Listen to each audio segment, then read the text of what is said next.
All right. I want to get it started a little earlier today. Um, by a little earlier, I mean a couple minutes earlier. I woke up this morning and there was some kind of like breaking news. There was some breaking news in kind of the Hedera ecosystem on a few different fronts.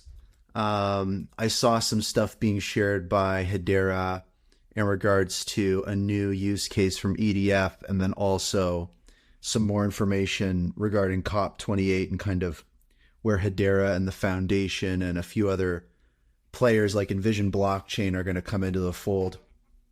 And then, really, just like as the week kicked off, there was quite a bit of interesting dialogue in the community, kind of similar to what we've been seeing the different types of conversations back and forth from people that you go, are they, is this misinformation, is this malinformation, is this FUD, is this trolling, or whatever it is. It's this kind of new, kind of strange dynamic that's been brought to the forefront as Hedera and HBAR starts to get more traction and attention.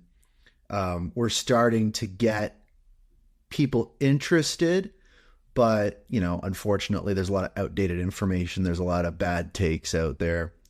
You know, I have a feel. Who is that guy? The Coin Bureau or whatever. It's similar to that. It's like that. There's a YouTube video that was published literally, I think now years ago, that again, had a bunch of bad takes and outdated information, ruffled feathers, all that kind of stuff. I think we're going to just be seeing more of that as we go, and it goes back to that kind of substance versus hype dynamic that we talk about, and the fact that there's an upside and downside to each of those sides, substance and hype.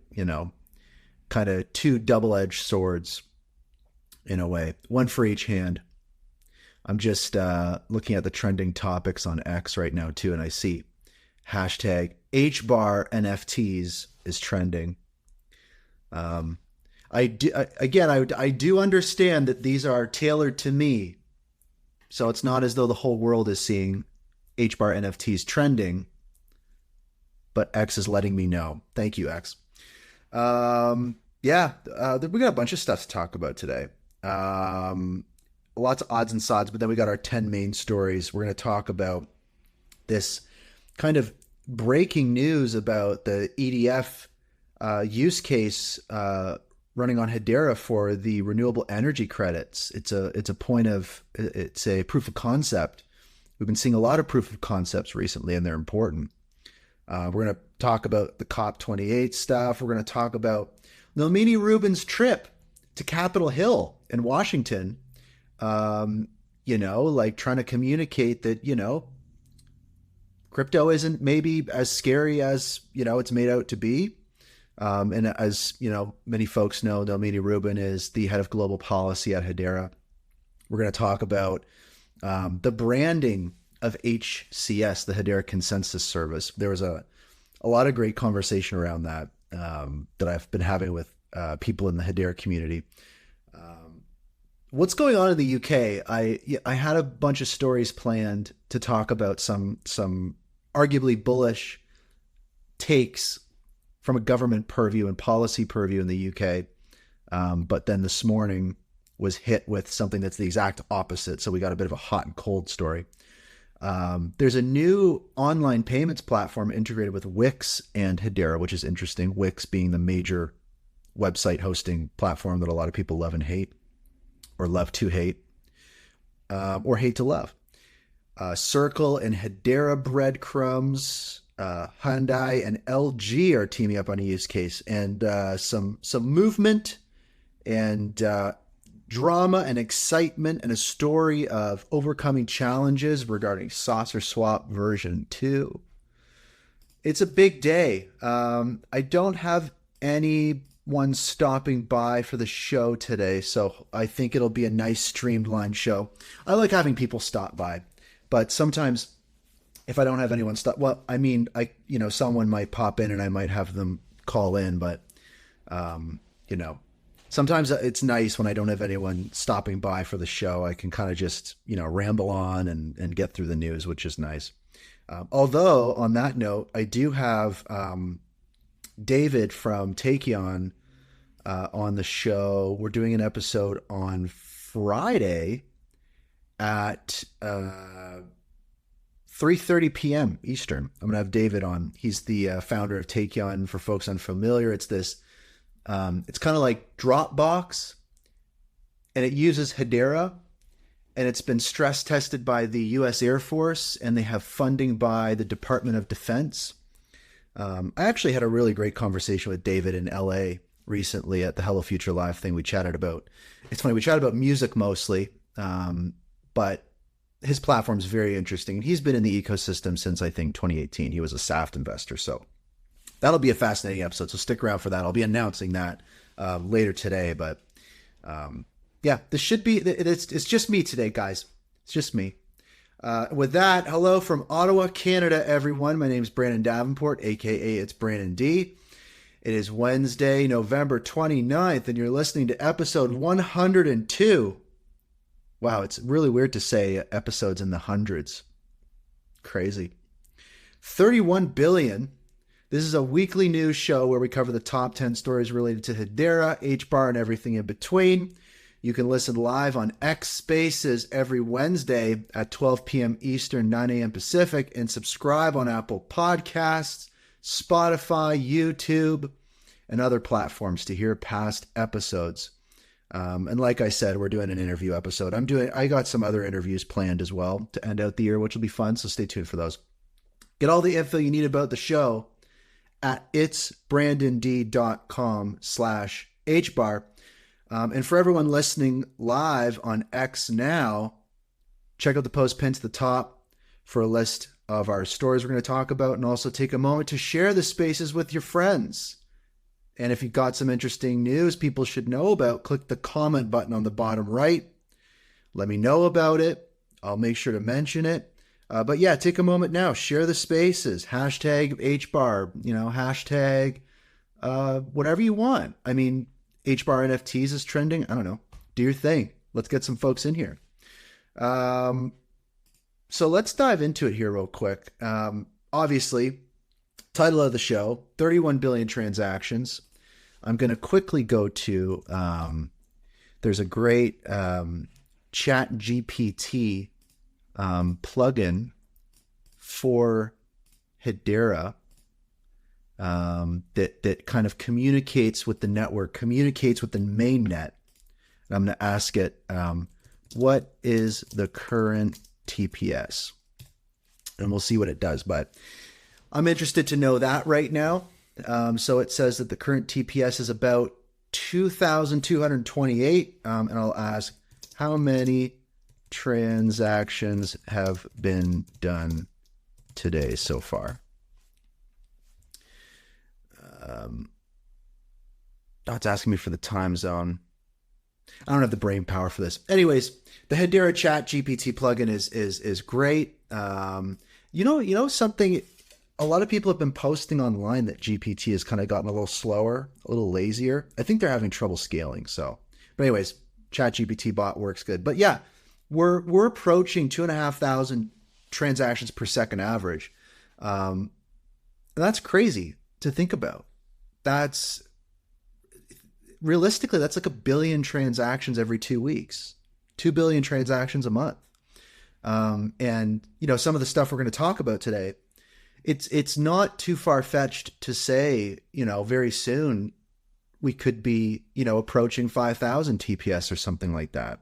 A general sentiment, that I'm hearing, and from a lot of the interviews from folks at the foundation and the association and Hedera and Swirls and this and that, definitely lead me to believe that we're very close to seeing some exciting stuff, And I know that we're overdue for a governing council member.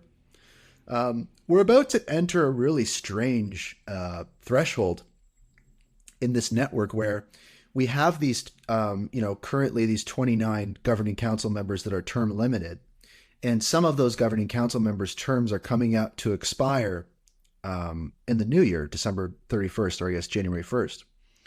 So I would if I had to place my bets on at least one Hedera governing council member that is currently on the council not renewing their term, I'd have to say that's pretty likely. There's a lot of, well, I wouldn't say a lot. There's a small handful, and I'll say maybe 2 or 3 governing council members that are both, up for renewal, but also haven't really been attending meetings, and we haven't really heard a lot of news about them. So it's going to be very interesting to see who renews. And the other question that raises is, if a governing council member were to not renew their term and step down from the council, how are they going to continue running their node, right? Without permissioned nodes available on the network at this time, I don't think there really is a way for one of these ex-governing council members to continue running their node for the network without permissioned nodes being added. So to me, that's where my brain is from that purview, is kind of like, are we going to see permissioned nodes soon? Because it kind of, to me, feels like it's required if a governing council member is stepping down. So that's interesting. A bit of a bummer. I got an email recently about LedgerWorks Sentry. And for people not familiar with LedgerWorks Sentry, it's this awesome service where you get email alerts about activity on accounts, whether it's your account or another account. So for example, maybe you want to watch certain types of transactions on the account 0.0.800 responsible for staking rewards, or an NFT project. Or in my case, I have many accounts for my business, NFT projects, the show, this and that. It's one of the reasons why when I get a contribution to the show, right, when someone sends HBAR to the show, quick shout out. I think we've got about 10,000 HBAR that has been sent to the show ever since I launched contributions months ago. And, literally on the 100th episode, there was like thousands of HBAR and contributions to the show. So I'm so grateful to everybody. We're going to be doing some fun stuff with that. But when I get those, it sends me an email, and very often, or always, in the memo of that transaction, people will leave like a really nice message for the show or something like that, and I'll share it to X, and it's fun. So I get those. I use LedgerWorks Sentry for that. And I got an email from LedgerWorks Sentry that I have to renew my subscription. Turns out, after talking in their Discord, they're not going to be continuing that service. And I don't know of a comparable service. I know that Metrica offers a service, but it's only via an API. They don't do kind of the hookup to your email to get alerts via email. So it's a bummer. I'm putting out a plea now live on the show. Please, please, please, LedgerWorks. Why? I guess maybe it's the business model isn't, doesn't make sense right now. Maybe there's not as much of a user base, but I know so many people that use that service a lot. I use it for myself, and it's just a huge bummer. It's a pain in the butt to manually go and look at your account activity to see what's happened. It's so great to get those alerts. So anyways, I'm super bummed. Bummer news. And I'm looking for alternatives. I think that potentially Saucer Swap Pro, or I guess Sauce Pro as they're calling it, may have a feature like this. I don't know. But moving to Saucer Swap, just a quick update from them. They added an integration to dexscreener.com. So basically, their Saucer Swap versions 1 and 2 have been integrated with DexScreener, and they've established a dedicated Hedera category. So dexscreener.com/Hedera, and it's basically a real-time analytics platform to get value and insights on the decentralized exchange markets on Hedera, basically increasing the exposure of that information, making it more accessible to more people. And so that's going to be really useful, even for me, for the show and everything. I'm really excited about it. Jogit what's it called? Jog It. It's called Jog It, right? Jog It. So this is a platform that's kind of like a no-code platform. It allows you to kind of build apps and different things that integrate with Hedera. So very cool.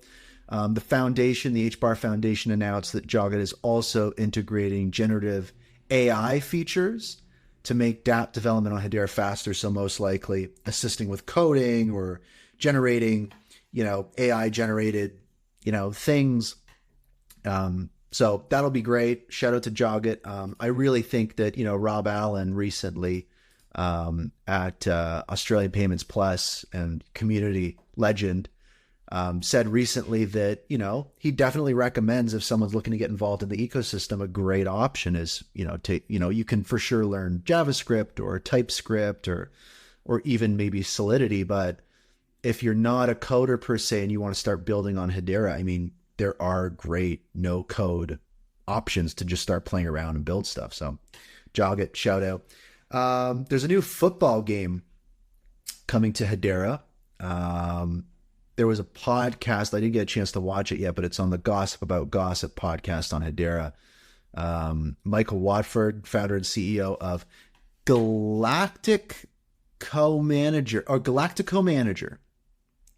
It is a Web3 football manager experience with play to earn and own features. Obviously, football meaning soccer.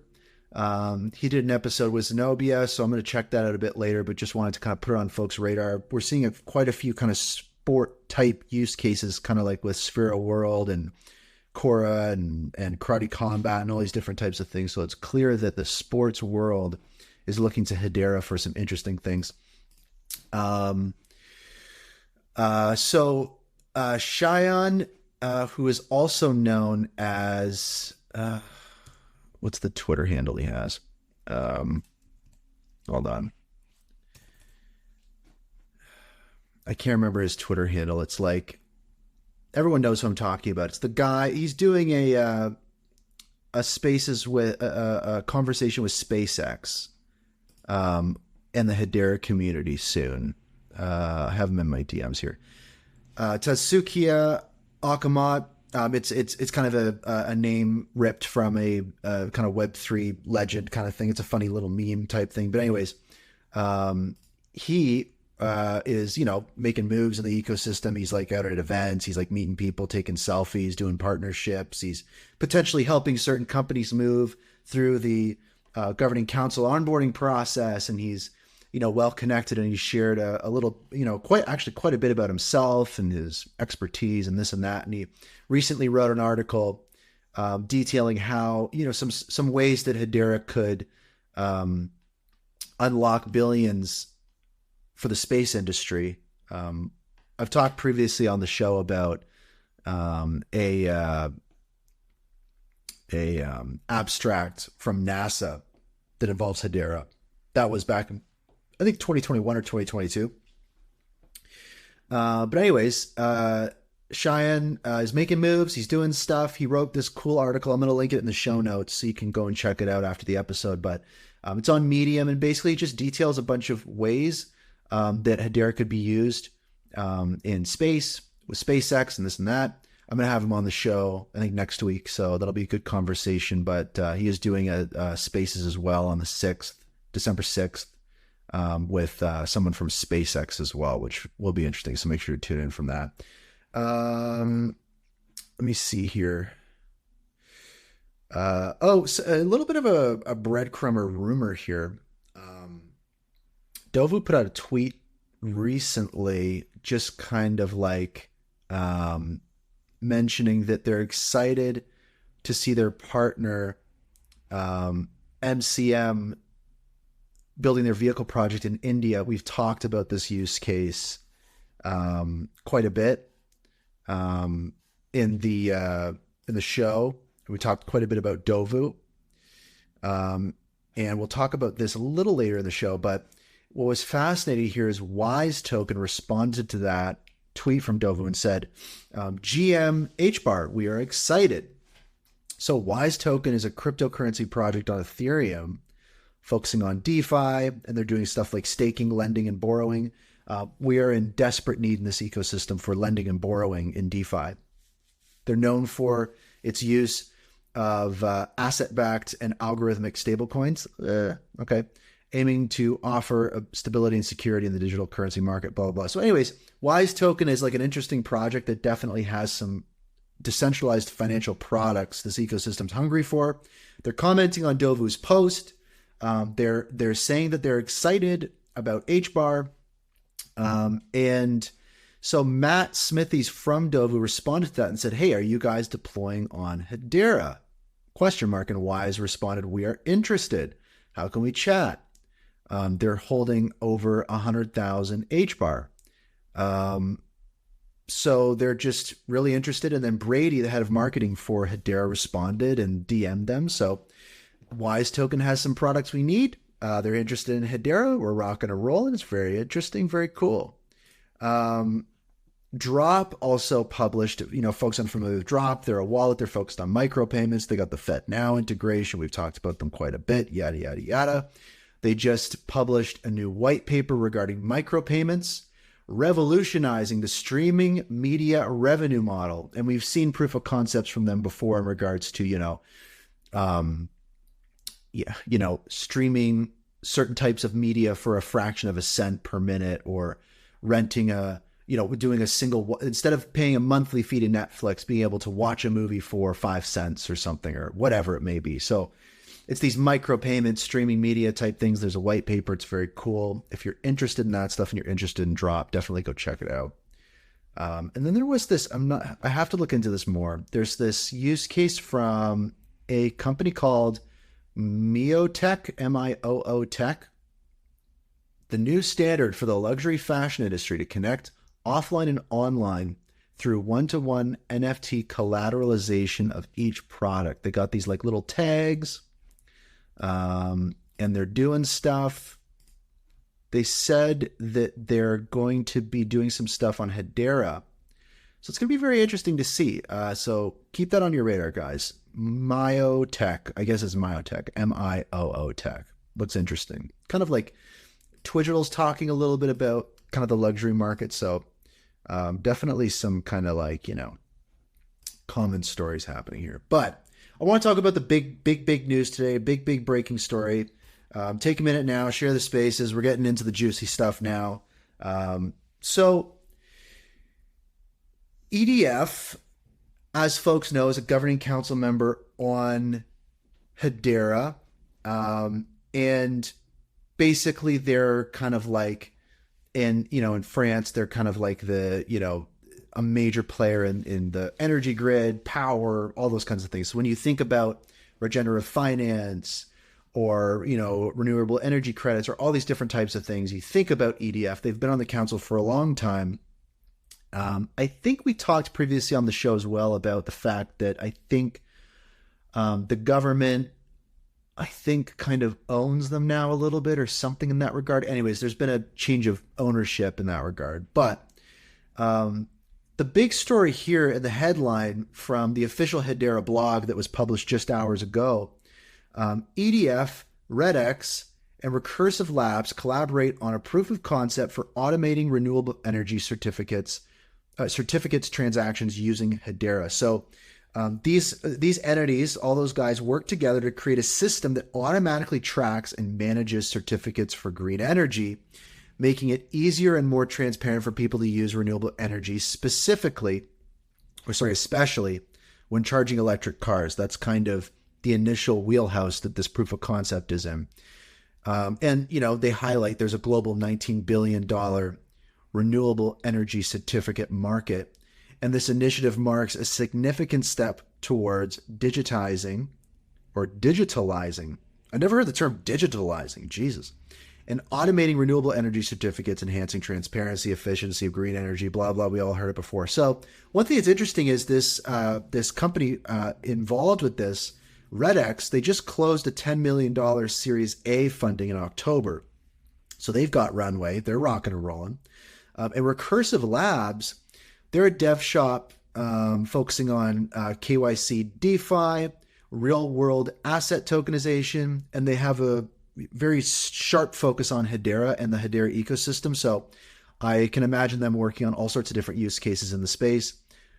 So the terms used here are kind of like a REC, right? You'll hear this a bit like an REC. So basically, that's a renewable energy certificate, which represents proof that 1 megawatt hour of electricity was generated from a renewable energy source and can be traded or sold to support an account for renewable energy production and consumption. So this is kind of like the kind of proof of that clean energy production and the ways in which to distribute it and then eventually redeem it. Now, another big portion of this is the CBAM. So the Carbon Border Adjustment Mechanism is a European Union carbon tariff on imports of carbon-intensive products to reduce carbon leakage and encourage global sustainable production. And successful implementation in sustainable energy initiatives like this is important because it really does showcase at a higher level Hedera's versatility and reliability. And this is the type of stuff that attracts more projects and partnerships. I commonly use the analogy of like, we've got all these enterprises and organizations, lined up waiting to dive into the pool. They don't know if the water's freezing, and they're all kind of waiting for each other to dive into this new kind of DLT technology. And so now we've got a couple of these folks diving in. They're like, hey, I think the water's okay. And so it's going to create a little bit of an exponential curve in the amount of involvement from enterprises and all these folks into Hedera. And these proof of concepts are so important. And we're seeing them across all sorts of different verticals. Like we talked about recently with the stablecoin studio stuff and the proof of concepts that various banks on the governing council are doing for international remittance and all these different types of things. So this stuff's really important. So basically the summary from the blog post is this leverages Hedera and the open source Guardian platform. And really like Hedera is pushing this open source Guardian platform very heavily.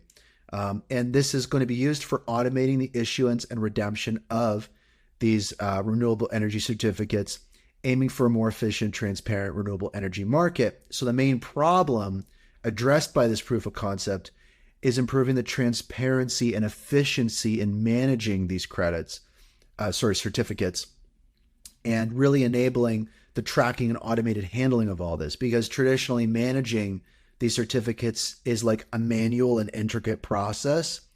And unfortunately, like there is just like a ton of, you could essentially equate it to like fraud. These ESG, not refi, but like, clean energy, carbon offset, like all these types of markets for years, have been like just, horrible. Like the technology just hasn't been in existence to support those markets. And we see the realities of that. There was a recent story in The Guardian that we'll talk about that kind of hits on that. But anyways, with these technologies that Hedera is developing, and especially with this new Guardian tech stack, now these technologies are in place, and now we're starting to see these major proof of concepts and use cases kind of come into the fold. So this proof of concept involved EDF's Masera microgrid in Singapore.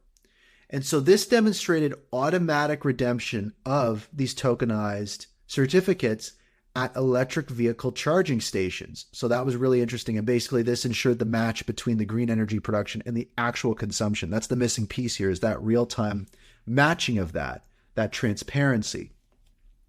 And that's why the redemption of these certificates is equally vital, because like when businesses or individuals use electricity, they can redeem these certificates to claim their energy usage as green, even if the actual electrons are from mixed sources in the power grid.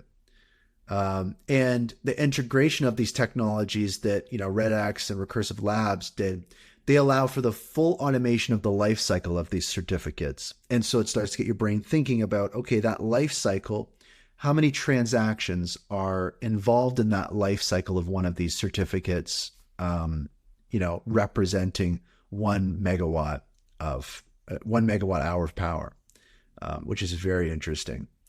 And Jason of Recursive Labs highlighted the potential of embedding this new tech stack in various renewable energy systems across many different verticals, not just electric car charging. And so that CBAM stuff I was talking about, the carbon border adjustment mechanism. So this is going to require European-based importers to report the embedded carbon emissions of imports. So from 2026, they will need to declare the quantity of goods imported and their embedded greenhouse gas emissions annually, and then surrender the corresponding number of CBAM certificates.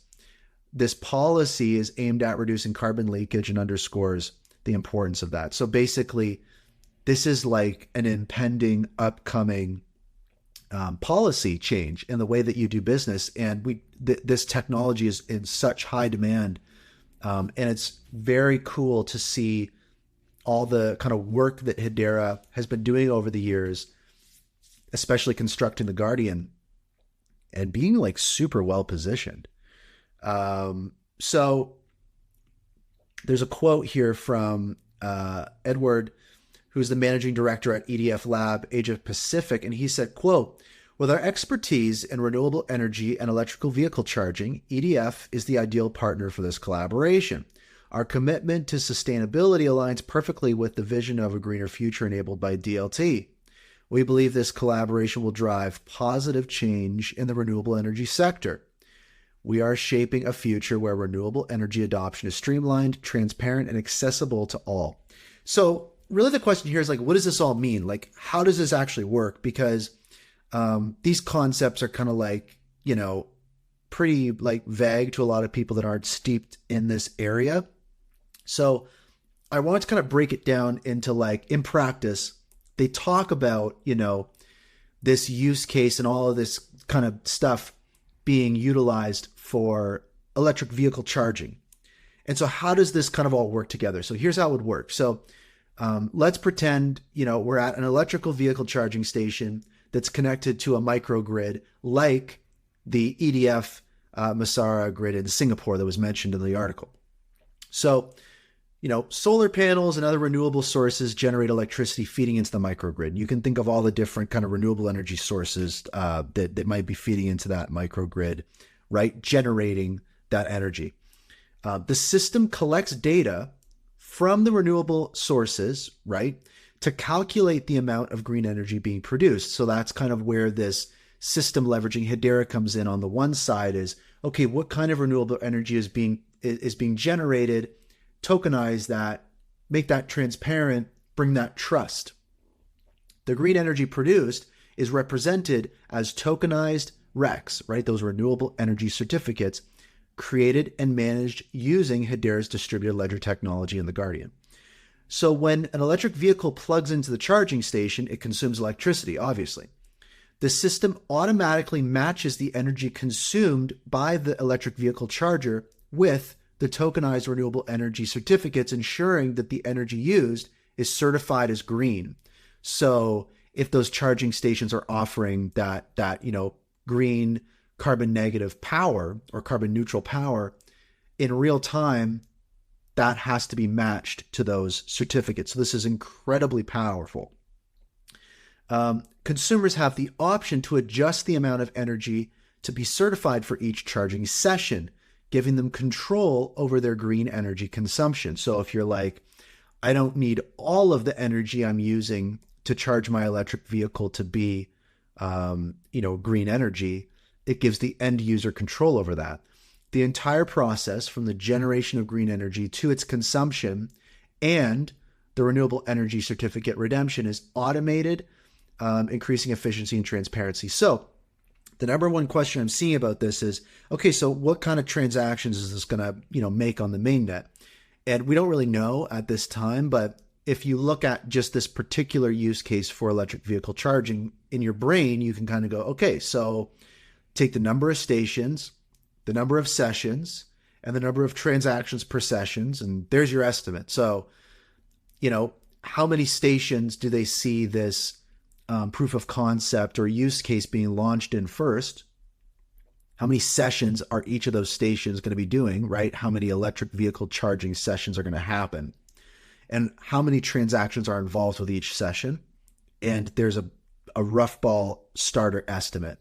And it also brings to the question of, on the other side of it, like we talked about, how many transactions will be required to measure the life cycle of these racks, measuring that power generated and being put into the microgrid. So that's the other fascinating stuff. And then you expand on that, right? Going outside of these microgrids, going outside of Singapore, going outside of the EV use cases. It's very, very fascinating stuff to think about. So that's a big story, big story, one we're going to be following.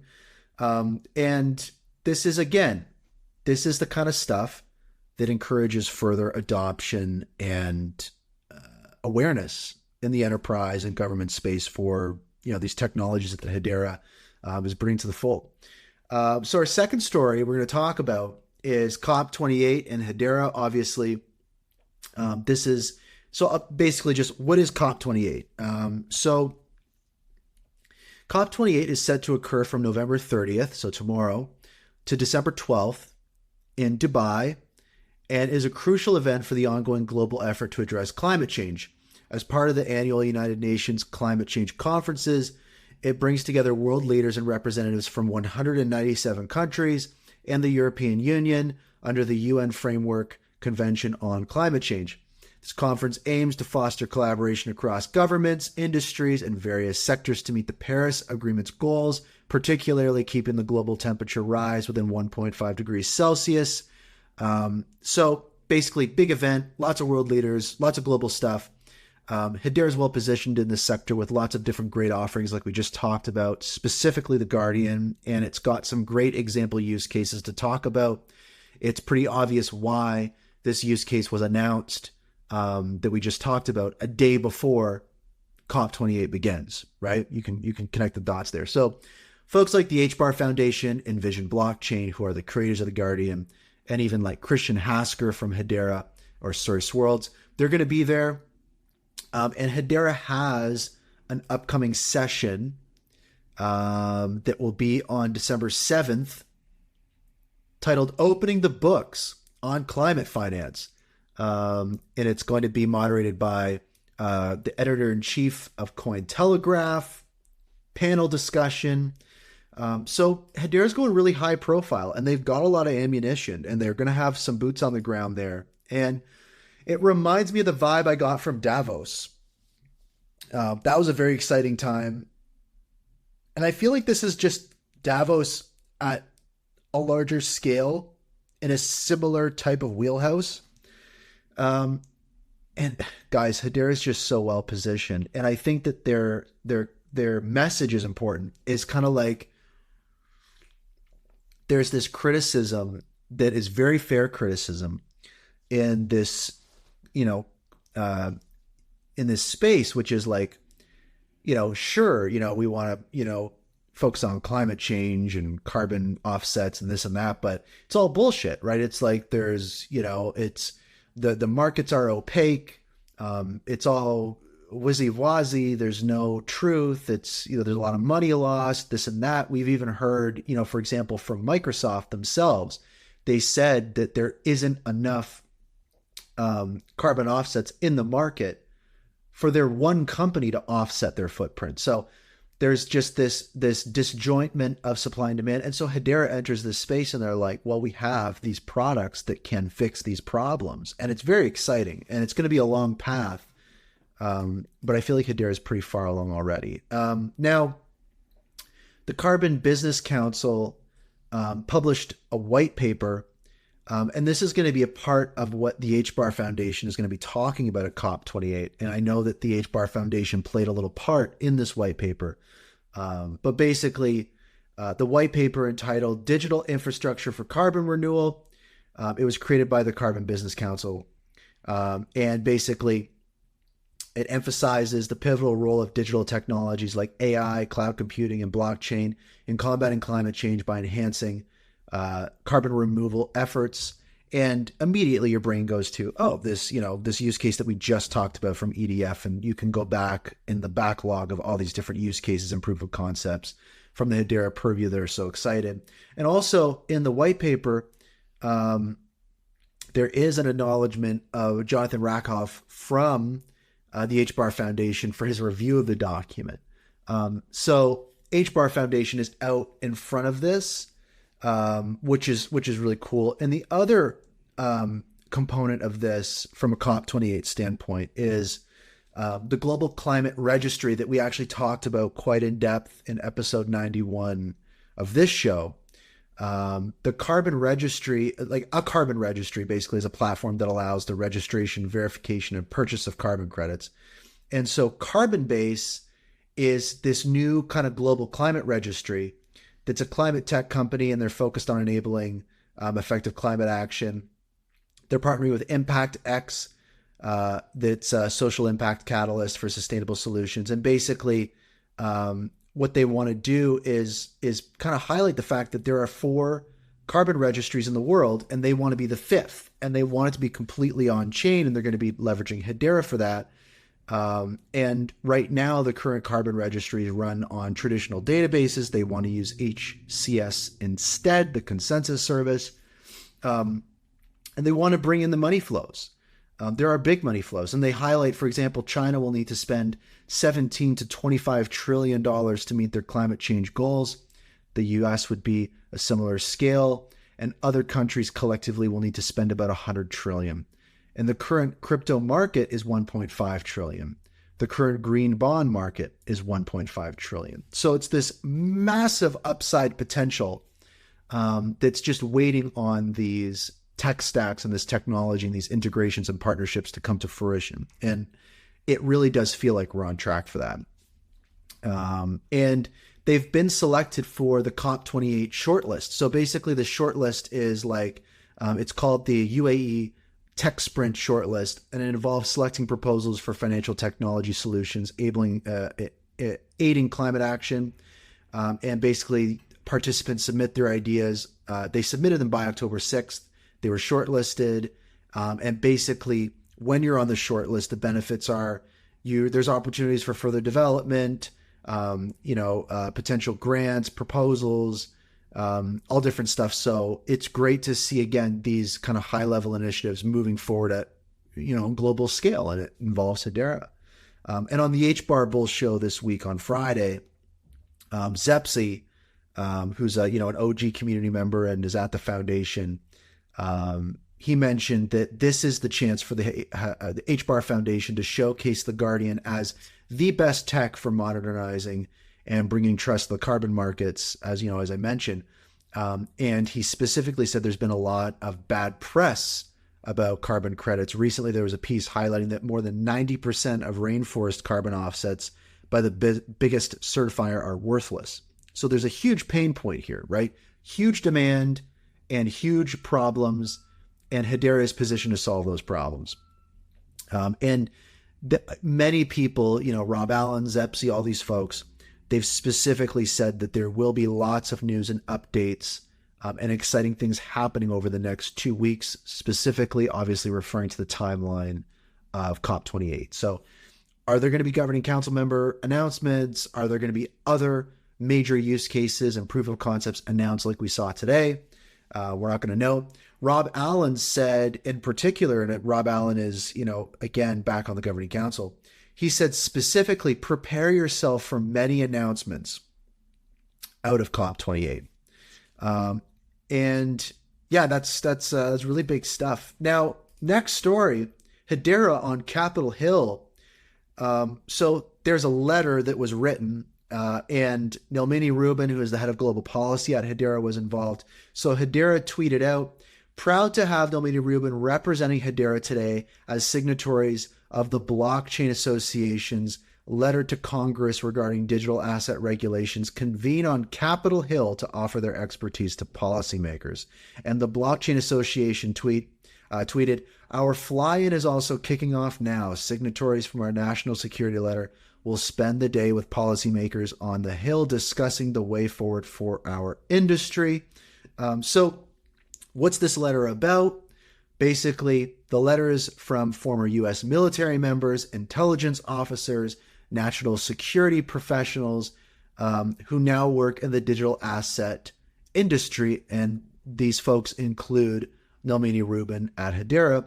They're addressing Congress to discuss concerns about the use of cryptocurrencies in illicit activities, particularly focusing on misconceptions about their use by terrorist groups.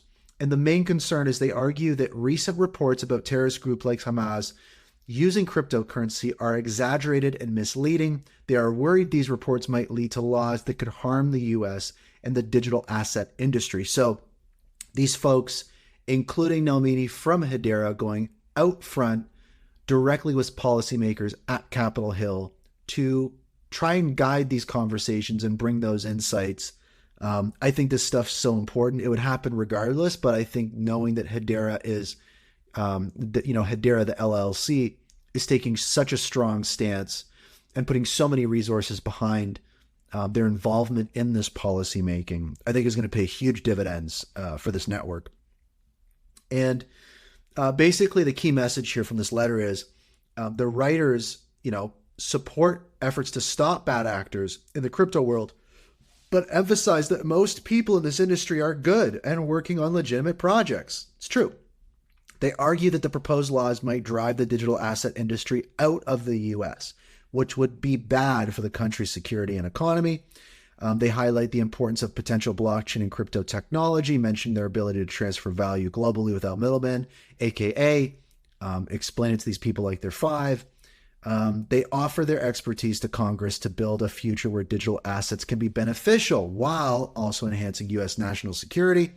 And the letter is a call to ensure that any legislation respects American values and does not unintentionally push the digital asset industry away from the U.S. It's about finding the right balance between regulation and innovation. So, again, really that's it. That's the story, but it's this continued, I call it I'm going to coin it the Nelmini saga, out there being a part of all of these important milestones in the crypto industry from a policy purview. It's just, I don't understand a lot of those things that she's doing, but I think they're really important. So shout out to you, Nelmini. It'd be great to have you on the show. Very, very, very big brain stuff. Now, we've seen some new waves of FUD in the ecosystem. Fear and uncertainty and doubt. A big topic of conversation is, why are all these amazing things happening on Hedera, but the price is not going up? And, I don't quite know how else to explain this other than this is literally what, opportunity is.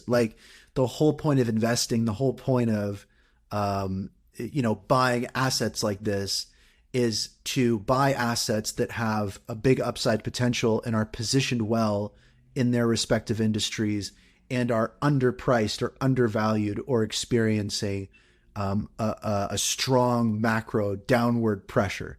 That's just how people get rich off of all sorts of different types of investments, like Amazon or Microsoft or Apple, or, you can basically any of the Fortune 500 or any of these companies. If it was the case where every time something good happened in Hedera, the price went up, there would just literally be no opportunity to capture value. That's just kind of how it works. And that's where the risk and reward comes in, right? The reward is generated by the fact that price doesn't go up immediately upon good news. And the reward comes in to that as well. So it's just one of those basic investment principles, and it's just about whether your risk tolerance is there. And when you look at Hedera as an asset from the outside, many rational folks that have an understanding about the tokenomics and the fundamentals and the community and the use cases and the this and the that and the weaknesses and strengths, you look at an asset like HBAR and you go, okay, right? Already this is a crypto asset far removed from most others because it uses Hashgraph as a underlying technology versus blockchain or another kind of traditional DLT. So that's already something that maybe sets it apart, for better or for worse. And there is a lot of enterprise interest. It has a very unique governance model that is starting out more, more permissioned than decentralized initially, moving more decentralized down the road. There's actually a great tweet from Ed Marquez on this from Swirlds. He provided some graphs, but basically it's like there's a difference between public and private networks and permissioned and permissionless networks. So a lot of people argue, oh, Hedera is a private network. And it's like, well, no, it's not. It's a public network. Anyone can use it. What they're meaning is permissioned and permissionless. So a permissioned network requires permission to run validators on the network. And then a permissionless network does not require permission to run validators on the network, aka nodes. So Hedera is permissioned, moving to permissionless, but it is a public network. And then there's other facets of the network, for example, like TPS and all those different types of things. But anyways, a lot of that nuance, a lot of that understanding, a lot of that perspective, understandably just gets lost on people. I mean, when you are an L1 or a crypto network or whatever you might be, a project, what have you, I mean, when you're speaking to the crypto industry, you're not talking to an idle standing group of people. You're talking to a merry-go-round operating at 900 rotations per minute. So you kind of have to operate in broad strokes, and you kind of have to expect that, a lot of nuance and information is just going to get lost on people. But that's where the opportunity lies for investors. That's where the risk lies. And really, if you see a graph, like a chart, let's say, and you map out two elements, right? Value on the network. And I'm not talking just TVL, I'm talking use cases, positioning, assets, resources, abilities, all those different types of things. And then you map out price. If you have an asset where the price is kind of just flatlined or going down a little bit, and the value is going up, well, you look at that as a potential opportunity. And I think that's the thinking process of a lot of HBAR investors. And I think that's why a lot of people are continuing to invest in HBAR. But I also think it's a reason why a lot of people are confused, kind of saying like, well, if more value is being added to this ecosystem and network, if there's all of these amazing news stories coming out of this ecosystem, shouldn't the price be going up? And I think that for many reasons, this is just a longer play. It always has been. It's very different from other networks. We don't have a network that has a founder that's constantly on Twitter Spaces and interviews and YouTube videos and walking around with, Rolexes and Versace, shoes and stuff like that. We don't have a network that's like always posting memes and this and that. We don't have a network that is doing airdrops and burning tokens and kind of bending to every whim of the community to, push the price up. And that, there's upsides and downsides to that. Sure. I think most of the downsides are short term. And I think that a lot of criticisms in that regard are fair. I mean, I do think that, Hedera needs to definitely like get rid of some of the red tape and, make things a little more appealing. But I think that'll happen over time. And I think that is happening. I actually had a great conversation about this with Hedera's social media manager, Oliver, on the show. I think it was like episode 92 or something like that. But the problems that causes sometimes are like what we've been seeing in the space. And it brings up this brings us to our next story a little bit, but it kind of ties things in together. X user at 0xMERT_OXMERT, CEO of Helios Labs, crypto engineering, accelerationist, all this kind of stuff. No disrespect, all peace and love. And basically there's been some stuff about, they tweet out, quote, "I'm so confused why random Hedera people keep commenting on 100% of my posts. It's a permissioned set of 29 computers controlled by a whitelisted enterprise. It's not a public chain. It also doesn't do anywhere near the TPS it says it does. It has less TPS than Ethereum." So, right off the bat, it's like, there's two sides to this. It's like one side is like, first off, just from that, you understand this individual doesn't have like a great grasp of these types of technologies because they're conflating permissioned and permissioned list with private and public, right? What they should have said is it is a permissioned set of 29 nodes, right? But when they say not a public chain, they just should say not a permissionless chain. It is a public chain. Anyone can use it.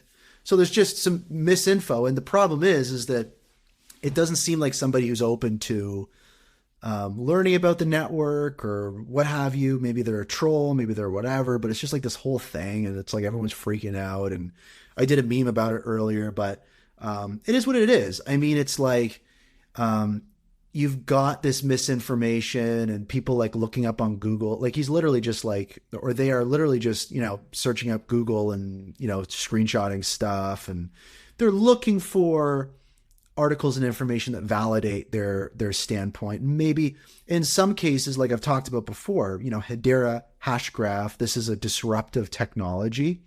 It definitely threatens the modus operandi of a lot of networks out there.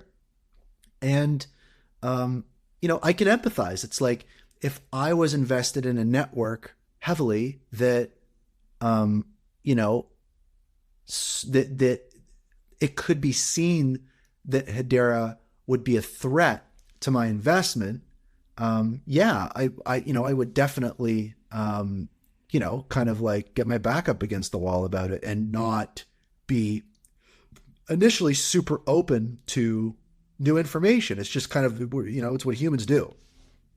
And we've done it too in the past. There have been many networks, you look at Phantom or you look at any other networks. And of course, when you talk about it from a technology standpoint, you can have that argument and there's many nuances and it's very clear that Hedera is a, superior technology, this and that. But from a human standpoint, from a lot of holders, where in a market that's largely driven by emotion, you see, Hedera people freak out about stuff like that too, respectively. So it's like, it's the way things are. It's unfortunate. I think that this individual in particular is, kind of like, to some extent, putting their fingers in their ears and going, la, la, la, la, la. And the other thing that this brings up, moving on from this individual, I don't mean to pick on them. They're just an example of something that's happened. I think most folks listening to the show are familiar with the interactions and the different things going on in regards to this topic. But moving on from this individual, again, no hate to anybody, peace and love. The other side to this brings me to another point that keeps being brought up, but is worth bringing up again. And it started a really great conversation, which involves the Hedera Consensus Service. So as people invested in Hedera, and maybe a lot of people invested in HBAR and Hedera maybe don't know about this, but the Hedera Consensus Service currently is responsible for 99% of the thousands of transactions per second on the mainnet. The Hedera Consensus Service is tiny little transactions that are paid transactions from outside parties that are submitted to like a notary public or a data log, and is used very heavily right now by Avery Dennison's Atma.io use case. So to be clear, all of the transactions being submitted to the Hedera mainnet are from outside parties, and they are all paid transactions. The problem is the brand of this service, right? This service is called the Hedera Consensus Service. Now, why is this a problem? In my own opinion, the problem is that the crypto space largely, especially this year, has been conditioned largely, again, by the network metrics of Solana, to be very, very critical of transaction counts, because with Solana, their kind of baseline transaction count includes transactions between validator nodes, communications between nodes, which are not transactions submitted by outside parties, and they are not paid transactions. They don't generate revenue for the network. And so this caused a lot of confusion over the years, because people were like, oh, Solana has 4,000 TPS. This is amazing. And then they're very upset and bummed out when they find out, oh, they've been bamboozling us. And now on a lot of these transaction counting websites like realtps.net or ChainSpect or even Solana's own Network Explorer, they filter out these transactions, these kind of junk, non-revenue generating well, they're not junk transactions. They're important.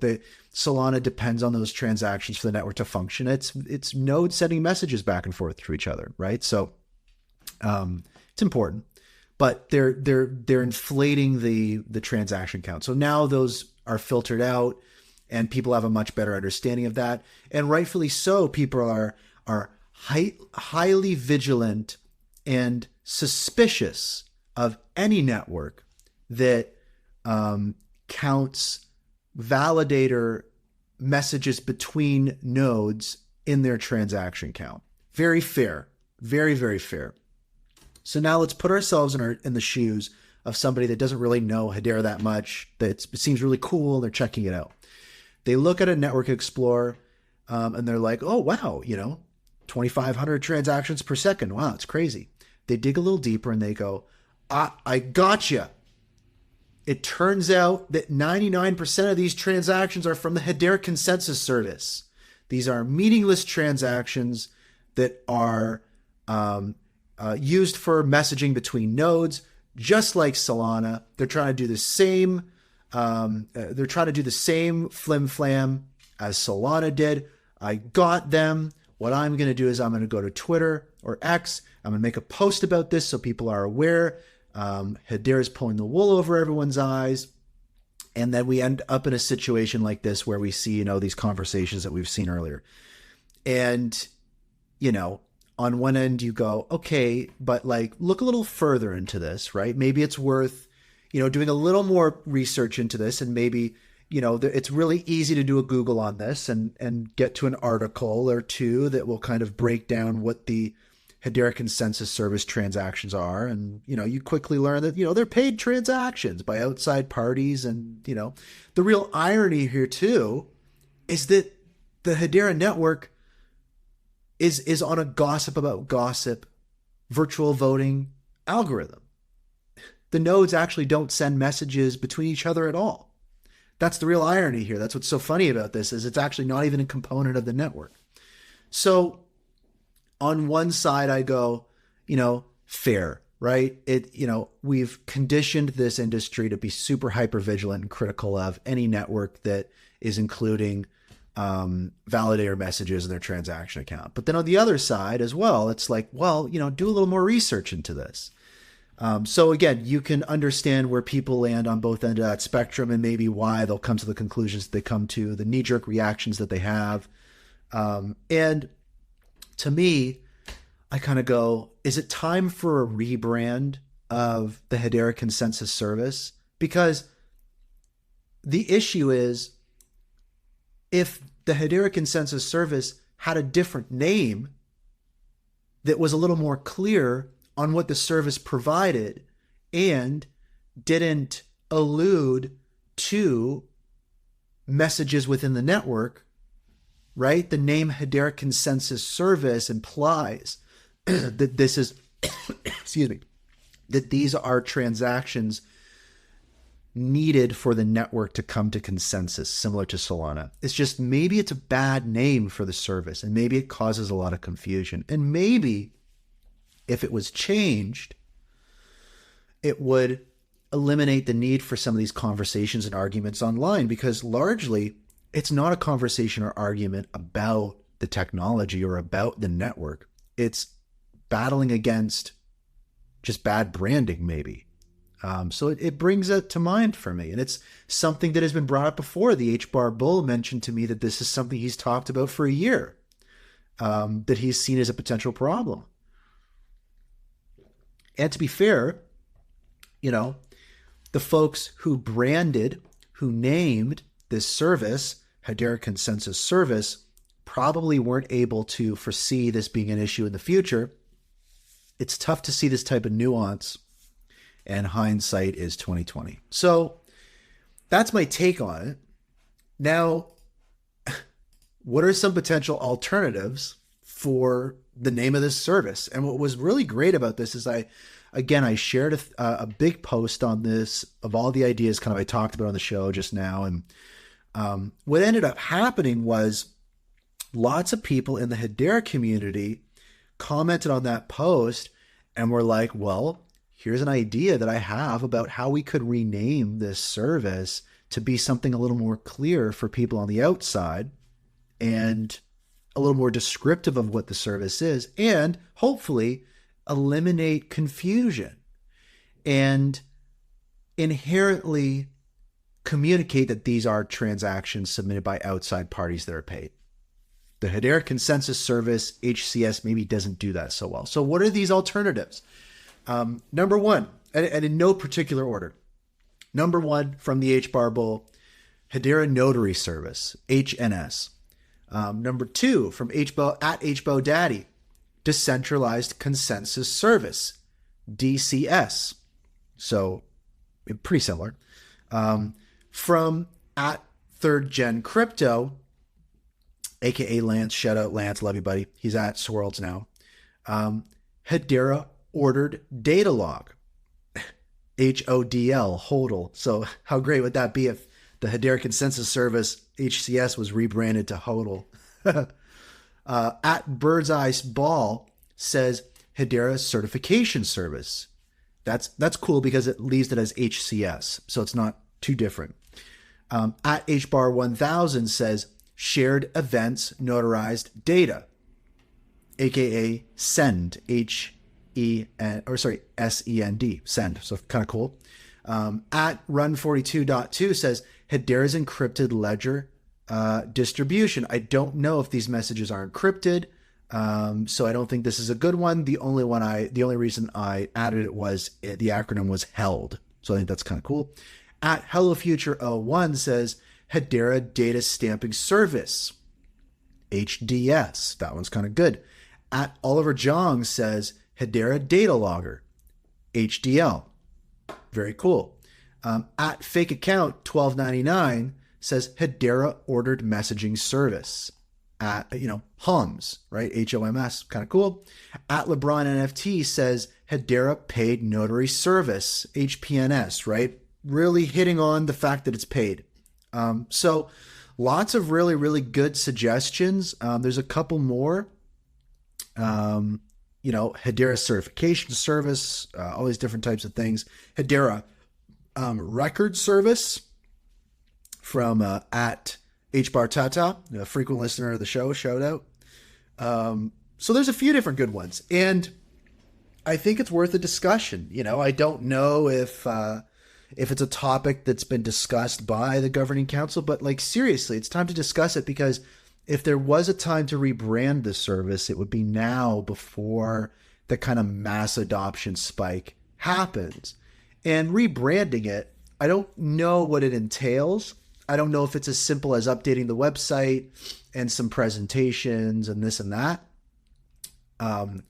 Also, too, with a rebrand, for example, if you were going to use something like, the Hedera Certification Service, you would say, this use case is, leveraging the Hedera Certification Service, previously Hedera Consensus Service. So you could also do something like that. But anyways, in my mind, there are definitely upsides and downsides to rebranding HCS. But I do think that a rebrand in itself generates a lot of attention. And if the topic of that attention is rebranding the service to better represent what it's about, then again, it creates a discussion around what it's actually about and may bring clarification. So there's a lot of arguments on both sides, but I just think it's worth exploring. I don't think it's a discussion that's been talked about as much, and I think should be talked about more. And I think wrapping this thought up is I think that it may help us avoid confusion and FUD and this and that really is unnecessary. Like a lot of those conversations, really don't have anything to do with Hedera or the technology or this or that. It's literally just confusion around maybe some bad branding. And when I see HBARbarians in the comments trying to explain it and trying to, combat it and all this kind of stuff, it's like they're not really combating anything other than, again, just confusing branding. So unfortunate situation, potential solutions. In the big scheme of things, maybe it's not that big of a deal. Maybe it'll sort itself out. Who knows? Maybe, probably won't. But anyways, next story. What's going on in the UK? Because an article was published. What day was this published? This was published November 25th, days ago, entitled UK Unlocks Future of Finance with Tokenized Fund Approval. The UK investment managers have received approval to develop blockchain-based tokenized funds. The UK's Financial Conduct Authority, FCA, supports this initiative with major firms like BlackRock involved. Tokenized funds involve splitting assets into smaller digital tokens backed by blockchain, aiming to revolutionize the industry by trading assets more cheaply and transparently. Michael, CEO of Legal and General Investment Management, notes that fund tokenizations could lead to greater efficiency, liquidity, enhanced risk management, and more tailored portfolios. Tokenized funds are seen as a major advancement in asset management, offering efficient and transparent tracking and management of assets. Globally, the US and Asia are leading in adoption of tokenized funds, with significant involvement in such projects. I don't know about that. But anyways, a large percentage of asset managers in the US and Asia plan to launch tokenized products soon. There's that word soon again. With Asia anticipating a high rate of tokenization in the next 3 years. The UK's entry into tokenized funds aligns with a global trend towards integrating traditional finance principles with blockchain technology for a more efficient and inclusive market. So, super fun article from Cryptopolitan involving the UK and all of this very cool stuff. Very nice. Reddit user on the Hedera subreddit, Crypto Carisi, says, quote, "This is a key step for Aberdeen, one of our better governing council members, to move forward with their plan to utilize Hedera for tokenization across the $500 billion assets under management. This is a great step forward and yet another opportunity moving towards implementation of massive real-world use cases for Hedera. As we know, Aberdeen is tokenizing $16 trillion in money market funds on Hedera. So this news is very exciting at a large scale and specifically hits on some of those key points that a governing council member is doing on Hedera. Also, there is a headline from the Investment Association regarding a blueprint for implementation along these lines. So this is this big giant PDF that's like a big blueprint from a bunch of authors like Aquis Exchange, Augmentium, Calistone, CMS, Copper, Galaxy Digital, Hargreaves Lansdowne, Innovate Finance, London Stock Exchange Group, Nest, Northern Trust, government regulatory observers. Anyways, like, big wigs in, the UK fund space. And basically this blueprint touches on a few salient points, which is the document proposes a model for tokenizing investment funds in the UK. Tokenization is expected to enhance the efficiency and transparency of the industry, and the blueprint emphasizes the importance of regulatory certainty, fostering innovation in DLTs within the investment and management industry, and addressing money laundering regulations. So basically speaking to a lot of those key points that Aberdeen, as a Hedera governing council member, has been speaking to as well, and this directly affects them in a positive way. The plan includes stages for implementing tokenization with an initial focus on establishing a baseline model. The blueprint also considers future proofing. Collaboration with industry regulators and government is crucial for the successful implementation. And the document highlights the potential of combining AI and DLT for improved investment management services. And a comment on the Hedera subreddit from user Ricola63 says, quote, "This report is so bullish for Hedera, it's hard to overstate its significance. Basically, it means the real-world asset tokenization train is leaving the station." No, it doesn't mention Hedera by name, but it basically outlines what one of the major financial centers in the world thinks about tokenization in fund management. And from the perspective of any high-quality tokenization provider, it's great. It seems to me that Hedera is going to have to tread a thin line between promoting the benefits of using a public network and potentially upsetting some of the key real-world asset players worldwide, because there is this debate between, do we use a private ledger or do we use a public ledger or a hybrid? So this stuff directly impacts Hedera because Hedera, through the governing council member Aberdeen, has a very strong position in the tokenized asset, real-world asset market in the UK. Now, curveball, record screech, breaking news this morning. Headline, the UK to hit crypto users with penalties for unpaid taxes. So the UK government on Wednesday, aka today, called on crypto users to voluntarily disclose any unpaid capital gains or income taxes to avoid penalties and publish guidance on how to pay them.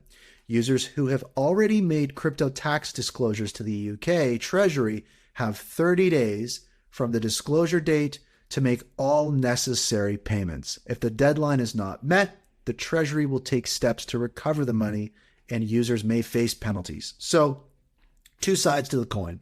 It seems the UK is very excited about tokenization, but that excitement manifests in all sorts of different ways. So this was a very exciting story to talk about with a last minute curveball there. So keep an eye on that as well. Next payment, online payments with Wix and Hedera. So this is very, very cool. This involves a company called Body Mind Life, which I guess is a company that helps you with your body, mind, and your life. The interesting thing here is they're developing a payment platform, an e-commerce payment platform, leveraging Hedera that integrates into the Wix website CMS platform. So what is this all about? So basically, Peter Tippett made a LinkedIn post. He's involved with this initiative, and it breaks it down a little bit. And in the post, he shares a screenshot from Hashscan, which is the network explorer for Hedera, showing a mainnet transaction for this. So this is very exciting. So he says, I'll just read a few things verbatim from this LinkedIn post, but he says, quote, sharing insights from a transformative 6-year journey, navigating health challenges, relocating and adapting to unforeseen business hurdles. Today, I'm thrilled to unveil a practical solution addressing a common pain point for business owners. Enter the pay everyone at once payment model, ensuring instant payment post-sale. No more waiting and wondering. It's a game changer for simplifying the payment process. At Body Mind Life, Byron Bay, our system processes payments from the student as they attend class and sending directly to the teacher, landlord, operations, GST, and more in real time. Governed by preset rules tied to company funds, it's a substantial saving for the business in cost, risks, and time. Powered by Wix Studio Booking Frontend, bracket Web 2, and Hedera Blockchain Web 3 backend, we've collaborated with Wix, Hedera, and AngelHack over the last 3 months to bring this fully online.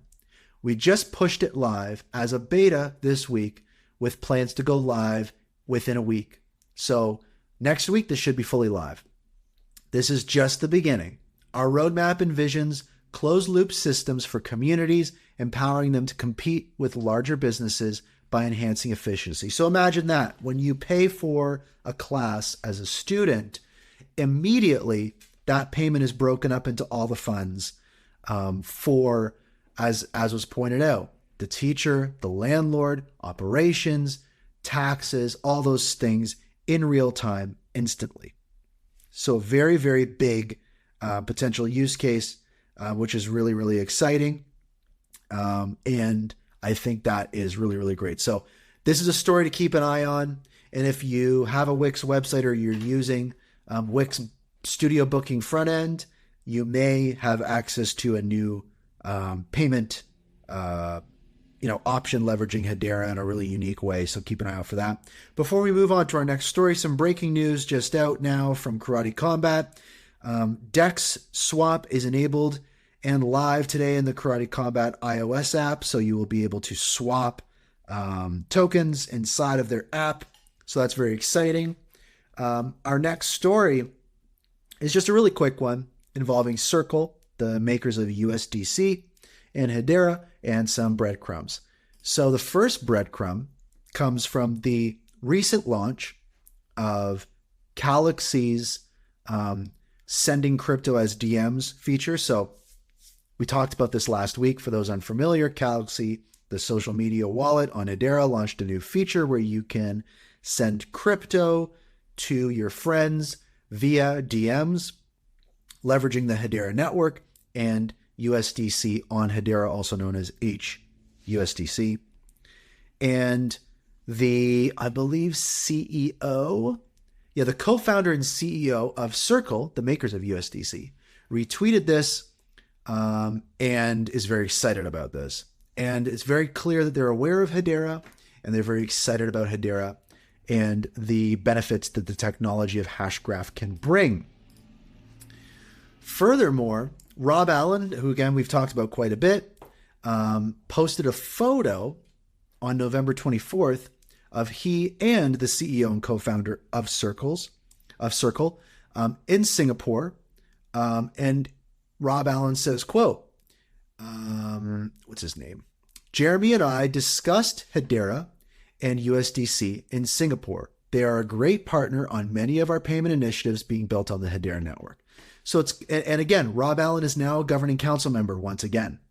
So this is a photo of a governing council member and the founder and CEO of Circle hanging out in Singapore, as it seems they're in a box seating for a sporting event, and they're hanging out, chatting about Hedera.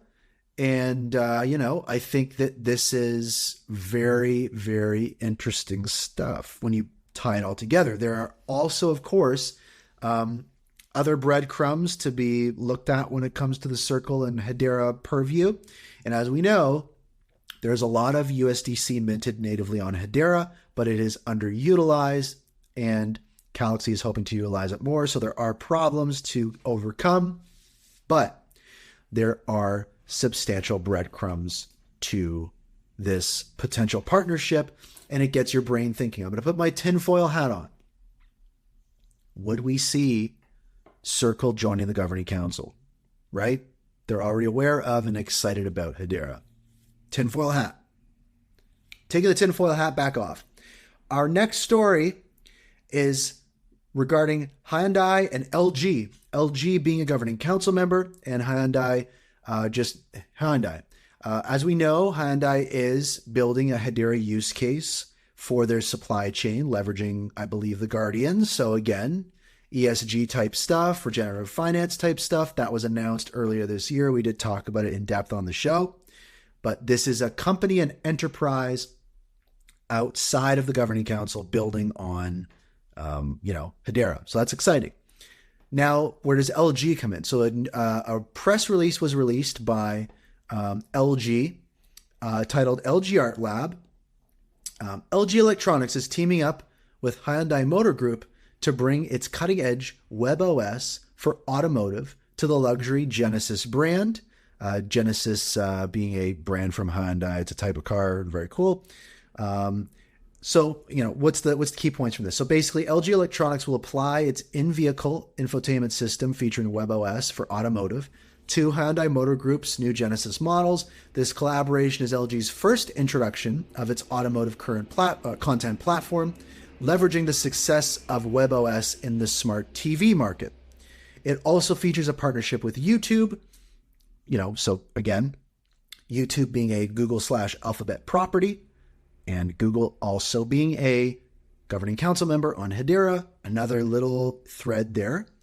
LG's WebOS for automotive allows customers to enjoy a variety of content in their vehicles, similar to their home TV experiences. So where are the really interesting points from this? So LG previously launched NFT trading for all US LG smart TVs running WebOS 5.0 in September of this year, I believe. I think it's this year. They also have Walletto, which is LG's crypto wallet developed for the Hedera network. And I think a fun tidbit, just to be sure I'm not talking out of my ass here, if you go to, real quick, doing some real-time research here. Give me a moment. Beep, boop, beep, boop. On my computer, clicking around. Yeah, so if you go to Saucer Swap and you go to connect your wallet, one of the options is to connect Walletto, which is LG's wallet. So there's this is a wallet developed by LG that integrates with their WebOS platform, and the WebOS platform, as we know from this press release, is now being brought to Genesis model cars from Hyundai Motors, and Hyundai is developing a Hedera use case for ESG for their supply chain, similar to Atma.io. So it's all of these kind of like different elements, as you can kind of see, painting those pictures together. We put our tinfoil hat on and we go, is Hyundai going to be a potential governing council member? It makes sense for a bunch of different reasons we don't need to go into. It's pretty clear and very exciting with the possibilities. And so that story in particular is very exciting. There's a lot of different connections that could be drawn. Not a ton of confirmation. There is no specific mention of Hedera or Hashgraph in this recent press release, but we can start to connect dots. It involves YouTube. It involves Hyundai. It involves LG, all of which are either governing council members, owned by governing council members, or building on the Hedera network. So very, very interesting stuff. Our last story of the day, Saucer Swap version 2 hurdles. So Saucer Swap briefly paused their new position creation and their version 2 liquidity pools to address minor transaction inconsistencies and resolve withdrawal issues faced by a few users. So this precaution ensured system security and performance while allowing existing investors to manage their positions. So basically what happened, so on the 21st, at 4:47 p.m. Eastern, they temporarily paused minting new liquidity position NFTs in Saucer Swap version 2. The existing positions remained active, and routine checks were being done with inconsistencies being discovered with the burning process, and other protocol aspects were remaining functioning normally.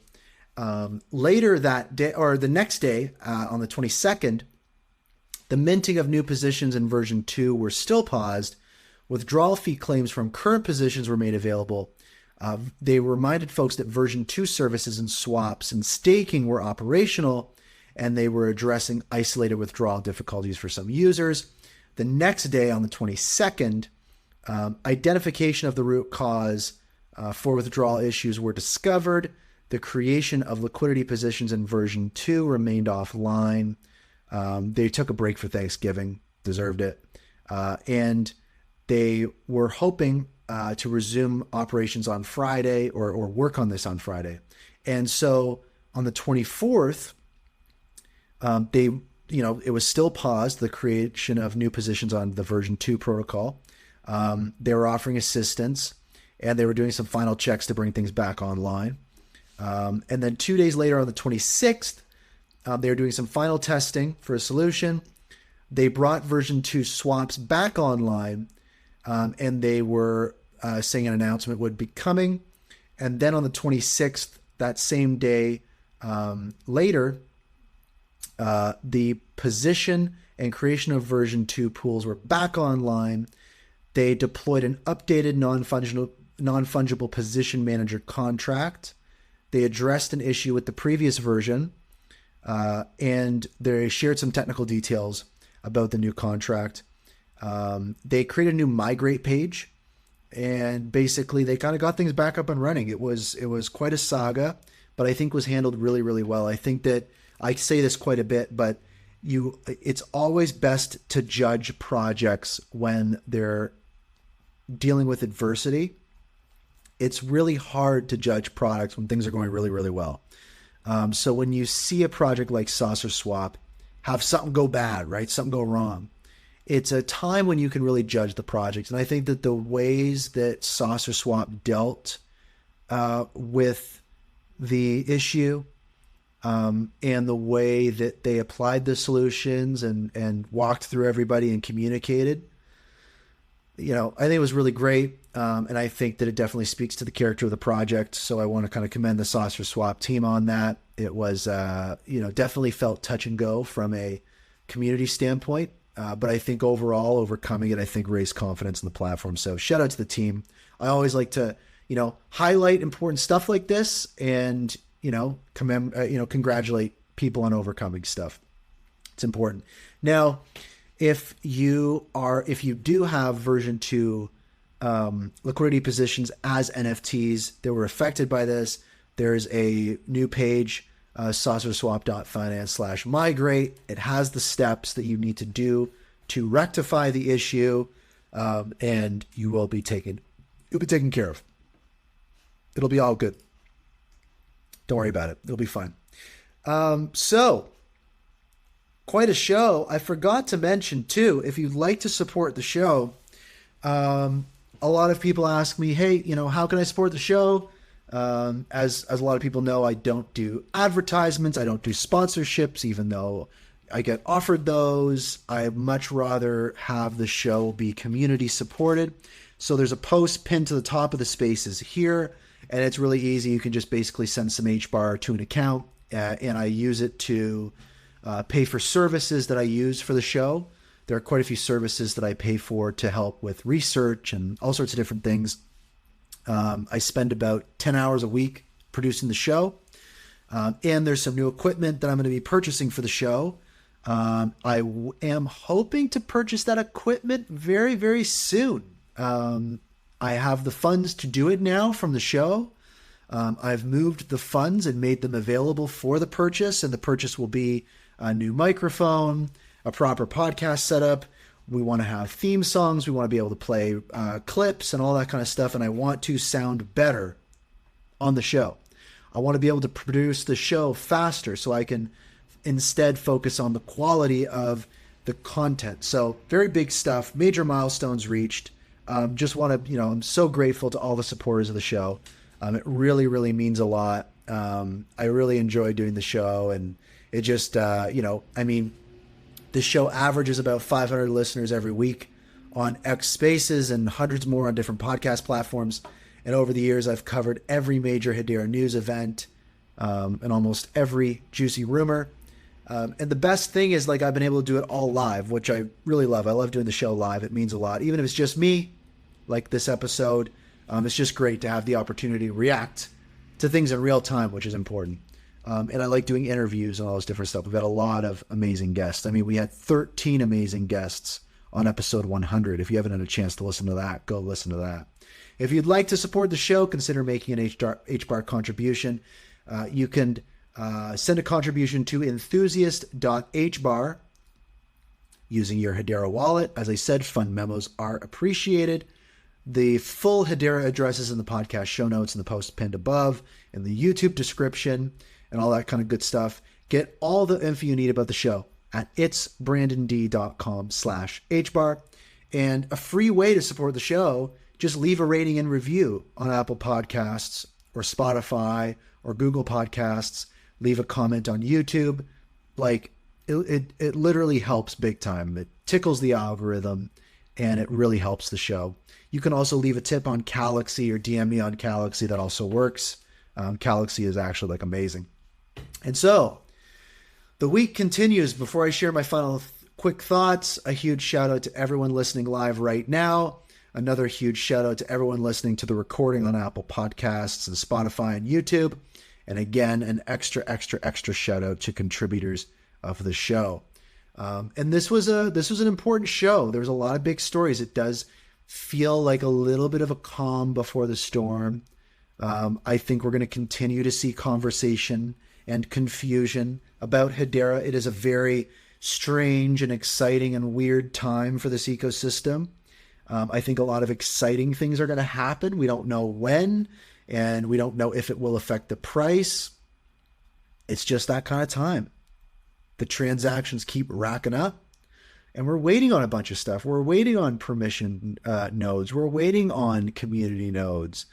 We're waiting on so many different things. And, there's many criticisms to be shared, and I've shared those, on the episode, in many episodes. So I'm not going to talk your ear off about those, but I think that really the key takeaway here is, we are definitely, as Mance Harmon, co-founder of Hedera, would say, we're in the chasm, right? We're in that kind of strange, gray, floaty, confusing space between early adoption and mass adoption. We don't know how long it's going to last. We don't know what is going to be happening in the broader crypto industry, in the broader technology industry, in the broader markets, in the world, across the board. It's unpredictable times. It's very strange. And it really comes down to what I was talking about before. Risk and reward, opportunity, understanding that, value on the network is going to go up and the price may not necessarily go up right away. That's the value opportunity, but that's also the risk. And it just comes down to that, risk and reward. What do you have an appetite for? And there's so many, I think that, there's just going to be so many crazy things that are going to be happening. It's just, what everyone has been saying. And when I say everyone, I mean people at the association, the foundation, Swirls, Hedera, governing council members, all of them for months have been saying, this year is going to end with a bang and next year is going to start with a bang. And, they have said it in the past. So we'll just have to see. I think there's a confidence and optimism in the air. And it's going to be exciting to see what happens. So that's a wrap for the Hashgraph Enthusiasts News episode 102, 31 billion. Broadcast live on Spaces every Wednesday at 12 p.m. Eastern, 9 a.m. Pacific, and made available on all major podcast platforms the following Thursday. Stay tuned. On Friday, I'm going to have an interview episode with Dave, who is the head of Takeon, who is they are a very exciting big use case flying under the radar. As I said, kind of like a Dropbox running on Hedera, a Google Drive running on Hedera that is stress tested by the U.S. Air Force and funded by the Department of Defense. They had an article come out by the HBAR Foundation recently. Very, very interesting stuff. Again, I had a great chat with him in LA in person. We talked about music and a little bit about his history with Hedera. So I'm excited to take a deep dive into his use case, learn more about it, ask some questions. That'll be really exciting. So do not miss that. Friday, 3:30 p.m. Eastern, I guess 12:30 Pacific. It'll be a great conversation. So make sure to tune in for that. I'll have an announcement going out on that later today. Keep an eye out. If you'd like to become a supporter of the show, like I said, make an HBAR contribution. I appreciate it. Get all the info you need about the show at itsbrandond.com/HBAR. And as usual, if you're listening right now on X and you see someone else listening and you don't know them, tap their profile picture, send them a DM, introduce yourself. You got something in common. You've been listening to me talk for an hour and a half. So stay connected, form new connections. And if you see somebody, that you do know that maybe you haven't talked about in a little bit, or talked with in a little bit, click their profile picture, send them a DM, ask them what's new. I guarantee they got something new going on. So I'll leave the spaces open for a couple more moments for folks to do that, connect with each other. It's so important to do that. And with that, hello future, goodbye past.